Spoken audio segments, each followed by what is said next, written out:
90 case ಇತ್ತಲ್ಲ corona case ಮೈಸೂರಲ್ಲಿ, ಈಗ 0 ಕೇಸ್ ಇದೆ. ಅಂದ್ರೆ ಕೊರೋನಾ ಮುಕ್ತ ಆಗಿದ್ದೆ ಈಗ ಮೈಸೂರು. ಒಂಥರ ರಾಜಕೀಯ ವಿಚಾರವಾಗಿ ಬಹಳ ದೊಡ್ಡ ಮಟ್ಟದಲ್ಲಿ ಅಲ್ಲಿ ಈಗ ಪರಸ್ಪರ ಆರೋಪ ಪ್ರತ್ಯಾರೋಪ, ನಾನ್ ಮಾಡಿದ್ದು ಅಂತ ಕ್ರೆಡಿಟ್ ಗಳನ್ನ ತಗೊಳ್ಳೋ ಕೆಲಸವನ್ನ ಪೊಲಿಟಿಷಿಯನ್ಸ್ ಮಾಡ್ತಾ ಇದ್ದಾರೆ. ನನ್ನ ಉಸ್ತುವಾರಿಯಲ್ಲೇ 0 ಅಂತ ಈಗ ಪೊಲಿಟಿಕ್ಸ್ ಜೋರಾಗಿ ನಡೀತಾ ಇದೆ. ಕೊರೋನಾ ಮುಕ್ತ ಜಿಲ್ಲೆ ಕ್ರೆಡಿಟ್ಗಾಗಿ ಮುಸುಕಿನ ಗುದ್ದಾಟವನ್ನ ರಾಜಕೀಯ ಮುಖಂಡರು ಮಾಡ್ತಾ ಇದ್ದಾರೆ. ಇದು ನನ್ನ ನೇತೃತ್ವದಲ್ಲಿ ಆಗಿದ್ದು, ನನ್ನ ಉಸ್ತುವಾರಿಯಲ್ಲಿ ಆಗಿದ್ದು ಅನ್ನೋ ವಿಚಾರವಾಗಿ ಈಗ ಪೊಲಿಟಿಕ್ಸ್ ನಡೀತಾ ಇರೋದು. ಯಾರ್ಯಾರ ಮಧ್ಯೆ ಹಂಗಾದ್ರೆ ಈ ಮುಸುಕಿನ ಗುದ್ದಾಟ ಆಗ್ತಾ ಇದೆ? ಕ್ರೆಡಿಟ್ಗೋಸ್ಕರ ಸಚಿವ ವಿ ಸೋಮಣ್ಣ ಹಾಗೇನೆ ಎಸ್.ಟಿ. ಸೋಮಶೇಖರ್ ಮಧ್ಯೆ ಮುನಿಸು ಉಂಟಾಗಿದೆ, ಜೊತೆಗೆ ಮುಸುಕಿನ ಗುದ್ದಾಟ ನಡೀತಾ ಇದೆ. ಇದಕ್ಕೆ ಕಾರಣ ಏನು ಅಂತಂದ್ರೆ ಸಿಎಂ ನಿರ್ಧಾರ ಅಂತ ಹೇಳಲಾಗ್ತಾ ಇದೆ. ಈಗ ಮೈಸೂರು ಜಿಲ್ಲಾ ಉಸ್ತುವಾರಿ ಮೊದಲು ವಿ ಸೋಮಣ್ಣ ಹೆಗಲಿಗಿತ್ತು. ಜುಬಿಲಿಯಂಟ್ ಪರಿಸ್ಥಿತಿಯನ್ನ ಯಶಸ್ವಿಯಾಗಿ ಸೋಮಣ್ಣ ನಿಭಾಯಿಸಿದ್ರು. ಆದ್ರೆ ಸೋಮಣ್ಣ ಬದಲು ಸಚಿವ ಎಸ್.ಟಿ. ಸೋಮಶೇಖರ್ಗೆ ಹೊಣೆಯನ್ನ ಯಡಿಯೂರಪ್ಪ ಅವರು ಕೊಟ್ಬಿಟ್ರು. ಈ ಒಂದು ಎಡವಟ್ಟಿನಿಂದಾನೇ ಈಗ ಚೇಂಜ್ ಮಾಡಿದ್ರಲ್ಲ, ಆ ಒಂದು ಎಡವಟ್ಟಿನಿಂದಾನೇ ಇಬ್ರು ಕೂಡ ಈಗ ಮುಸುಕಿನ ಗುದ್ದಾಟವನ್ನ ಮಾಡ್ತಾ ಇದ್ದಾರಾ ಅನ್ನೋ ಚರ್ಚೆಗಳು ಆಗ್ತಾ ಇದೆ. ಈಗ ಹಗಲು ರಾತ್ರಿ ಕಷ್ಟಪಟ್ಟು ನಿಯಂತ್ರಣ ಮಾಡಿಸಿದ್ದು ನಾನು, ಮೈಸೂರು ಕೊರೋನಾ ಮುಕ್ತವಾಗೋದಕ್ಕೆ ಶ್ರಮ ನಂದೇ ಜಾಸ್ತಿ ಇದೆ ಅಂತ ಸೋಮಣ್ಣ ಅವರು ಹೇಳ್ತಿರೋದು. ಈಗ ಸೋಮಶೇಖರ್ಗೆ ಕ್ರೆಡಿಟ್ ಅಂತ ಹೇಳಿದ ತಕ್ಷಣ ಸೋಮಣ್ಣ ಅವರಿಗೆ ಸಹಜವಾಗಿ ಬೇಸರ ಆಗ್ತಾ ಇದೆ. ಏನ್ ಮಾಡೋದಪ್ಪ, ಶ್ರಮ ಪ್ರಾಮಾಣಿಕತೆಗೆ ಬೆಲೆನೇ ಇಲ್ಲ, ಎಲ್ಲ ಸಿಎಂ ಸಾಹೇಬ್ರ ತೀರ್ಮಾನ, ಏನು ಮಾಡಕ್ಕಾಗಲ್ಲ, ಹೋಗ್ಲಿ ಬಿಡಿ ಅಂತ ಬೆಂಬಲಿಗರ ಬಳಿಯಲ್ಲಿ ಸೋಮಣ್ಣ ತಮ್ಮ ಬೇಸರವನ್ನ ವ್ಯಕ್ತಪಡಿಸಿದ್ದಾರಂತೆ.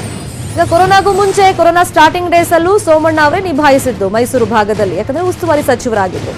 ಈಗ ಜುಬಿಲಿಯಂಟ್ ನಲ್ಲಿ ಈಗ ಒಂದೊಂದೇ ಕೇಸ್ಗಳು ರಿಪೋರ್ಟ್ ಆಗ್ತಾ ಇದ್ದಂತೆ ಒಂಥರ ಆತಂಕ ಶುರುವಾಗಿತ್ತಲ್ಲ. ಅದಾದ್ಮೇಲೆ ಎಸ್.ಟಿ. ಸೋಮಶೇಖರ್ ಅವರು ನೀವು ನೋಡ್ಕೊಳ್ರಿ ಅಂತ ಯಡಿಯೂರಪ್ಪ ಅವರು ಹೇಳಿದ್ರು. ಇವಾಗ 0 ಆಗ್ಬಿಟ್ಟಿದೆ, ಸರಿ, ಒಳ್ಳೆ ಬೆಳವಣಿಗೆನೆ ಅದು. ಯಾಕಂದ್ರೆ ಕಂಟ್ರೋಲ್ ಮಾಡೋ ನಿಟ್ಟಿನಲ್ಲಿ ಈಗ ಜಿಲ್ಲಾಡಳಿತ ಕೂಡ ಸಾಕಷ್ಟು ಪ್ರಯತ್ನ ಎಲ್ಲ ಪಟ್ಟಿದೆ. ಈಗ ಯಾರಿಗೆ ಹಂಗಾದ್ರೆ ಈ ಕ್ರೆಡಿಟ್? ಪೊಲಿಟಿಷಿಯನ್ಸ್ ಗಳ ಪೈಕಿ ಮುಸುಕಿನ ಗುದ್ದಾಟ ಆಗ್ತಿರೋದು. ಇದೇ ವಿಚಾರವಾಗಿ ಮತ್ತಷ್ಟು ಮಾಹಿತಿಯನ್ನು ಕೊಡ್ತಾರೆ. ಫೋನ್ ಸಂಪರ್ಕದಲ್ಲಿ ಜಾಯಿನ್ ಆಗಿದ್ರೆ ನಮ್ಮ political bureau head Chidanand Patel. Somanna ಮತ್ತೆ ಎಸ್.ಟಿ. ಸೋಮಶೇಖರ್ ಮಧ್ಯದಲ್ಲಿ ಮೈಸೂರು ನನ್ನ ನೇತೃತ್ವದಲ್ಲೇ 0 ಆಯ್ತು ಅನ್ನೋ ರೀತಿಯಲ್ಲಿ ಈಗ ಮುಸುಕಿನ ಗುದ್ದಾಟ ಆಗ್ತಿರೋದು. ಸೊ ಯಾವ ತರ ಬೇಸರವನ್ನ ಸೋಮಣ್ಣ ವ್ಯಕ್ತಪಡಿಸಿದ್ದಾರೆ, ಮತ್ತೆ ಯಡಿಯೂರಪ್ಪ ಅವರ ಹಿಂದಿನ ನಿರ್ಧಾರ ಏನಿದೆ, ಸೊ ಅದೇ ಇದಕ್ಕೆ ಕಾರಣ ಆಯ್ತಾ ಹಂಗಾದ್ರೆ? ಶರ್ಮಿತಾ ಶೆಟ್ಟಿ, ಮೈಸೂರು ಜಿಲ್ಲೆ ಈಗ ಕೊರೋನಾ ಮುಕ್ತ ಜಿಲ್ಲೆಯಾಗಿದೆ. ಈ ಕೊರೋನಾ ಮುಕ್ತ ಜಿಲ್ಲೆ ಆಗ್ಲಿಕ್ಕೆ ಅಲ್ಲಿನ ಜಿಲ್ಲಾಧಿಕಾರಿ, ಆರೋಗ್ಯ ಇಲಾಖೆ, ಪೊಲೀಸ್ ಇಲಾಖೆ, ದಾದಿಯರು, ನರ್ಸ್ಗಳು, ವೈದ್ಯರು ಎಲ್ಲರ ಶ್ರಮ ಕಾರಣ. ಆದ್ರೆ ಇದೀಗ ಇದರ ಕ್ರೆಡಿಟ್ ಅನ್ನ ಅಲ್ಲಿನ ಉಸ್ತುವಾರಿ ಸಚಿವ ಎಸ್.ಟಿ. ಸೋಮಶೇಖರ್ ಅವರು ಪಡೆದುಕೊಳ್ತಿರುವಂತದ್ದು. ಬದಲಾಗಿ ಎಲ್ಲ ಒಂದ್ ಕಡೆ ಈ ಹಿಂದೆ ಉಸ್ತುವಾರಿ ಸಚಿವರಾಗಿದ್ದಂತ ವಿ ಸೋಮಣ್ಣರವರು ಕೂಡ ಅಲ್ಲಿ ನಾನು ಕೆಲಸ ಮಾಡಿದ್ದೆ, ಕೊನೆಗಳಿಗೆಯಲ್ಲಿ ನನಗೆ ಉಸ್ತುವಾರಿ ಸಚಿವ ಸ್ಥಾನ ಉಸ್ತುವಾರಿಯನ್ನ ಮುಖ್ಯಮಂತ್ರಿಗಳೇ ಉದ್ದೇಶಪೂರ್ವಕವಾಗಿ ತಪ್ಪಿಸಿದ್ರು ಅಂತ ಹೇಳಿ ಗಂಭೀರ ಆರೋಪಕ್ಕೂ ಕೂಡ ಮಾಡಿದ್ರು. ಜೊತೆಗೆ ಈ ಸಂಬಂಧಪಟ್ಟಾಗೆ ಮುಖ್ಯಮಂತ್ರಿ ಬಳಿ ಹೋಗಿ ಬೇಸರವನ್ನು ಕೂಡ ವ್ಯಕ್ತಪಡಿಸಿದ್ರು. ಇದೀಗ ಸ್ವತಃ ಮುಖ್ಯಮಂತ್ರಿಗಳೇ ಮೈಸೂರು ಕೊರೋನಾ ಮುಕ್ತ ಕ್ರೆಡಿಟ್ ಅನ್ನ ಎಸ್.ಟಿ. ಸೋಮಶೇಖರ್ ಮತ್ತು ಅಲ್ಲಿನ ಅಧಿಕಾರಿಗಳಿಗೆ ಕೊಟ್ಟಿದ್ದಾರೆ.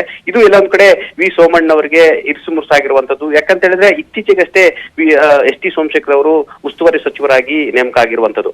ಇದರ ಹಿಂದೆ ವಿ ಸೋಮಣ್ಣ ಅವರು ಕೂಡ ಕೆಲಸ ಮಾಡಿದ್ದಾರೆ. ಅಧಿಕಾರಿಗಳ ಜೊತೆ ನಿರಂತರವಾಗಿ ಸಭೆಗಳ ಮೇಲೆ ಸಭೆಗಳನ್ನು ನಡೆಸಿದ್ದಾರೆ, ಜೊತೆಗೆ ಖುದ್ದು ಭೇಟಿಯಾಗಿದ್ದಾರೆ. ಮತ್ತೆ ಅವ್ರದ್ದು ಕೂಡ ಎಲ್ಲ ಒಂದ್ ಕಡೆ ಒಂದು ಶ್ರಮ ಇದೆ ಮತ್ತೆ ಎಫರ್ಟ್ ಕೂಡ ಇದೆ. ಆದ್ರೆ ಇದೀಗ ಇತ್ತೀಚೆಗಷ್ಟೇ ಮೊನ್ನೆ ಅಷ್ಟೇ ಉಸ್ತುವಾರಿಗೆ ಬಂದಿರತಕ್ಕಂತ ಎಸ್.ಟಿ. ಸೋಮಶೇಖರ್ ಅವರಿಗೆ ಮಾತ್ರ ಕ್ರೆಡಿಟ್ ಅನ್ನ ಕೊಡ್ತಾ ಇದ್ದಾರೆ.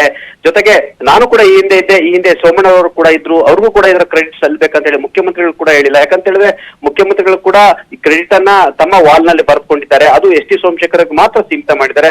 ಹಾಗಾಗಿ ವಿ ಸೋಮಣ್ಣ ಅವರಿಗೆ ಎಲ್ಲ ಒಂದ್ ಕಡೆ ಇದು ಈ ಬೇಸರ ಆಗಿದೆ ಅಂತ ಹೇಳಲಾಗ್ತದೆ. ಹಾಗಾಗಿ ಈ ಬೇಸರವನ್ನ ತಮ್ಮ ಆಪ್ತರು, ತಮ್ಮ ಆಪ್ತ ಮುಖಂಡರು, ಜೊತೆಗೆ ತಮ್ಮ ಜೊತೆಗಾರರ ಜೊತೆ ವ್ಯಕ್ತಪಡಿಸ್ತಿದ್ದಾರೆ.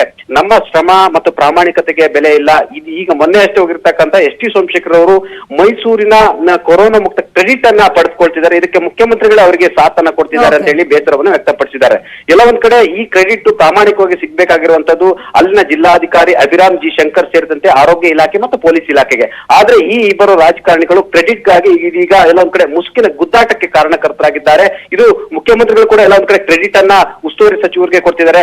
ನಿಜವಾಗಿ ಕ್ರೆಡಿಟ್ ಅನ್ನು ಕೊಡಬೇಕಾಗಿರುವಂತದ್ದು ಅಲ್ಲಿರ್ತಕ್ಕಂಥ ಕೊರೋನಾ ವಾರಿಯರ್ಸ್ ಅಂತಲೇ ಹೇಳ್ಬೋದು. Sharmita Shetty, thank you so much Chidanand Patel ತಮ್ಮ ಇನ್ಫಾರ್ಮೇಶನ್ಗೆ. ಮತ್ತಷ್ಟು ಮಾಹಿತಿ ಬ್ರೇಕ್ ಆದ್ಮೇಲೆ. Welcome back. ಸಕ್ಕರೆ ನಾಡಿಗೆ ಕಂಟಕವಾಗ್ತಾ ಇದೆ ಮುಂಬೈನ ಸೋಂಕು, ಜಿಲ್ಲೆಯನ್ನೇ ಬೆಚ್ಚಿ ಬೀಳ್ತಾ ಇದೆ ಮುಂಬೈನಿಂದ ಬಂದಂತ ನಂಜು. ಜಿಲ್ಲೆಯಲ್ಲಿ ದಿನೇ ದಿನೇ ಸೋಂಕಿತರ ಸಂಖ್ಯೆಯಲ್ಲಿ ಜಾಸ್ತಿ ಆಗ್ತಾ ಇದೆ.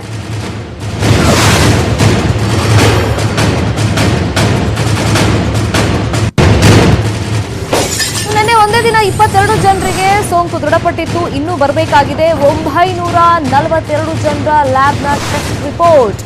942 ಟೆಸ್ಟ್ ರಿಪೋರ್ಟ್ ಬಗ್ಗೆನೇ ಜಿಲ್ಲೆಯಲ್ಲಿ ಈಗ ಟೆನ್ಷನ್, ಮಂಡ್ಯದಲ್ಲಿ ಆತಂಕ ಮನೆ ಮಾಡಿದೆ. ಜಿಲ್ಲಾಡಳಿತಕ್ಕೆ ತಲೆನೋವಾಗಿದ್ದಾರೆ ಮುಂಬೈನಿಂದ ಬಂದಿರುವಂತಹ ವಲಸಿಗರು. ಜಿಲ್ಲೆಗೆ ಎಂಟ್ರಿ ಪಡೆದಿದ್ದಾರೆ 3,000 ಮುಂಬೈನ ವಲಸಿಗರು. ಲ್ಯಾಬ್ ರಿಪೋರ್ಟ್ ಬಗ್ಗೆ ಈಗ ಮಂಡ್ಯ ಜನಕ್ಕೆ ಆತಂಕ, ಜಿಲ್ಲಾಡಳಿತಕ್ಕೂ ಕೂಡ ಆತಂಕ.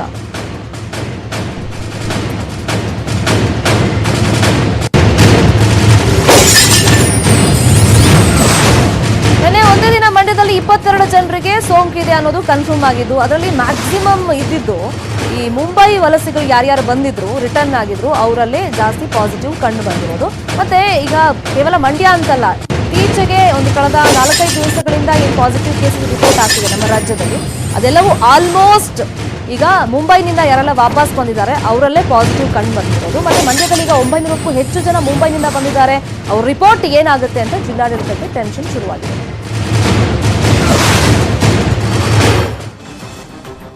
ಇದು ಸದ್ಯದ ನ್ಯೂಸ್ ಅಪ್ಡೇಟ್. ನೋಡ್ತಾರೆ ನ್ಯೂಸ್ 18 ಕನ್ನಡ. ಜಾಲ ನಮ್ಮದು, ಬಲ